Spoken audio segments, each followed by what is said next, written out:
Interscope was the first one to sign on for the program. Mm-hmm. Billboard came on next. That blew everybody out the way. Billboard, yeah. DreamWorks came on board from LA. They sent Chris Gardenhire, which he's the chief A&R director right now for Sony. And big names. Yeah, big man. Names. I'm telling you, in Chicago, the top radio station WGCI, they had a couple of people on a panel, and they just have a panel. J Records is on board, Electra Records, Priority. When the labels started coming, they was there in force. So it was a pretty legit. So you were elbow to elbow with some so Def artists like Brat. Yeah. I mean, you in there with R. Kelly, Donnell Jones. I mean, what intrigued me about you is that you can offer rates like this, being so seasoned, being so deep into the industry with the big names, with the good credibility. You've been in this how long? 20 years. 20 years in the game. 20 years. Over 20 years in the game. From Chicago, lived in New York. You went to Florida, correct? Yes, sir. And then you're here in Atlanta, Georgia. I mean, what's the name of this mall, man? This is the North DeKalb Mall. And you got a studio in the back of where? Of the Tech Direct Computer. And you can come in here and you can record in this studio right here. I mean, he has the setup right here. How do you process your music before you get it and before you start shopping? Okay. Okay. Well, when you mean how do you process? You mean how do I produce it? Yeah. I mean, do you take it anywhere else to get mastered after you record it here, or what? Well, that's the best thing to do. I mean, I do mastering. I got a couple of mastering programs and everything else. I use Sterling Sound, which is the #1 mastering facility in the world. Sterling Sound. Sterling Sound. I saw the video of that. Good grief, I'm telling you, man, they do everybody.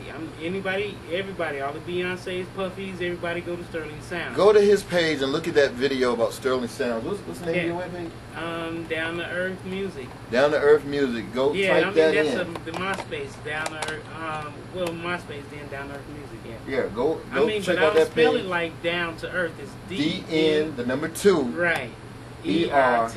Yeah, that's different. Man, I had to do some investigating. After I met you yesterday, I wanted to go and find out who is this man, Mr. Christopher Williams, the producer, the man who came all the way from Chicago.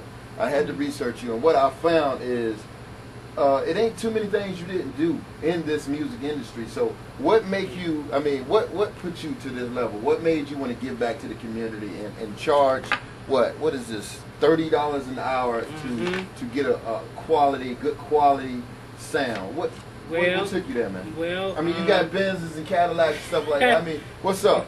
Well, I'm gonna tell you something. The first time that I heard a song that I went in the studio and actually created the music and did the vocals, and I was in Manhattan. I gave it to Larry Blackman, which he owns Cameo. Yeah. Larry Blackman, Nathan Lieutenant's 3 guys. And our studio's on 54th Street with Wayne Cobbin. Billy Cobbin's on the jazz charts even today. Wayne Cobbin got picked up at Michael Jackson. They had 3 Michael Jackson albums, the Bad album and two others. But their studio's on 54th in Manhattan. We crossed the street and there was Hit Factory. Right. So I took my song directly from there. I mean, we had a lawyer on our staff. It was just us 3, me, Wayne, and Shelly. Okay. She's in Belgium now, and she's legal. That's not your vocal coach, is it? No. What does she do? The vocal coach that I have right now is Jacob. He has sang with Jennifer Hudson for all her high school years on up. You know, and he's excellent. Gotcha. You know, he's going to be here later on today. Okay. But the first time that I heard a song that I did on the radio, like I said, I took that song, I had just finished it. We wrote up an introductory letter, and they told me, now, Chris, when you go over there, don't give it to nobody but him. I don't care about nobody that worked with him, Hinchman, nothing. Yeah. And I did that. Now, that drew Troy Germano to me. But Troy is a heavy, on the heaviest note out here. I mean, the guy owns Hit Factories. And, I mean, you see his name on a lot of albums, big shot albums, you know, but, you know, he was a young kid when I met him. His dad was running the studio at that time. Okay. And Troy came out, he was like, man, you know, That's really nice of doing, because I was batting people off. They were sending me, people I ain't know, but I know him from his album covers. So I was like, nah, that's the right name. Like, give me the album. He's in the session right now. I'm like, nah, that's all right. I'll wait. I snapped when he got to Nathan Lieutenant, because I knew him from the album cover. I'm like, damn. And so I gave him the CD. Now, that's on 54th Street. Okay. By the time I walked from 54th, now, trust me, our studio's across the street. I hired a white stretch limousine to take me across the street. I got out the limo. That's pimping, man. You know That's class right I mean, there. I ain't mad at you, dog. I was young. Not mad at you. I'm not mad. You don't need to do that, but I did. That's at the funny, time, I was young. That's what I did. But when we came out of the studio, I was like, I don't need you no more. That's all I wanted. And I walked. I was working on 42nd Street.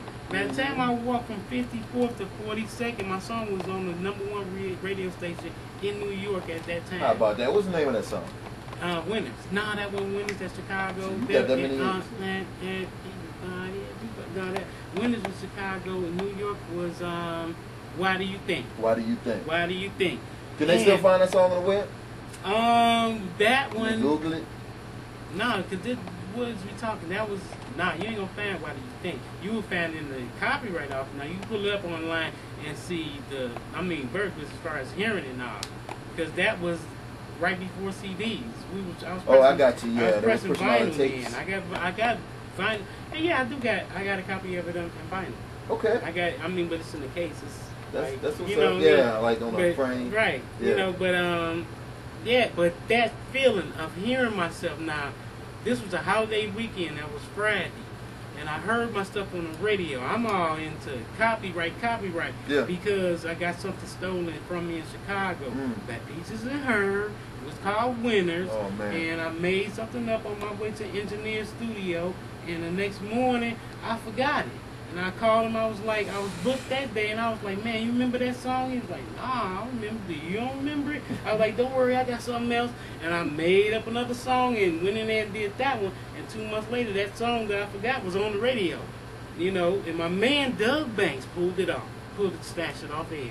He was working at a top radio station in Chicago, but that taught me about copyrights. Yeah, you know what I mean? I was boom. Once that happened, and then a lot of big name artists that I knew was getting screwed over that end. Joe, as a matter of fact, he worked with Joe. He's on Jive Records. Joe. Yeah, Joe came to me. Platinum Records. Bummy as a fuck. Yeah. Bummy. Didn't have nothing. Crying. He was in Battery Studios, Chicago, with Wayne Williams. He signed R. Kelly. Good friend of mine and everything else, but they got pissed at me for helping Joe. I sat him right down. This is copyright. This is what you go over. This is your ASCAP. This is how you do it. This is you register this. And Joe was big back in the day. And they snatched him off air. They ain't put him back on air. He's on contract, so you ain't hear from him for years. But by the time he come back out, he getting paid now. But I was the guy that they got pissed at for showing them stuff. And I was like, man, these guys, they get pissed at it. I could tell you some stuff, really, but I always be on copyrights and ASCAP, BMI registration, make sure people get paid, make sure they don't get screwed, and all that kind of stuff. So that's got a lot to do with why I put my rates cheap for the people. Right. But that feeling of hearing my song on air, I can't explain that. I can imagine that. I couldn't sleep for 4 days. Cars, trucks, bumping my stuff. Yeah. I'm like, I can imagine. That's gotta be some type of high right there. It was tremendous. It was tremendous, and I have helped people that, like, my brothers called me from Chicago, like, you gotta hear this guy. He had his song for like 8 months. I wouldn't accept it. It's copywritten. I made it to myself. Now, here's my bag. Fill a form. That's how you fill it out. Yeah. When you do that, he didn't get back to me. He did it the next day. Before that day was out, I had him on air. And rotation. I don't mean they played it once. The radio station loved it. But dude and his girl, they was like, fuck you, Chris, we don't need you now. I was like, dude, you gotta get registered to ASCAP so you can get paid. He was like, nah, I'm gonna collect money from my radio station myself.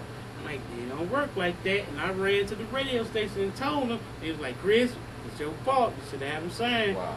We like the song. We gonna keep playing the song. I was like, all right, but I'm telling you, the dude gonna register with ASCAP to be mad. He was like, we'll handle that. And they tried to tell him. And he came down. They ready to fight people at the radio. Y'all playing my stuff. Where my money?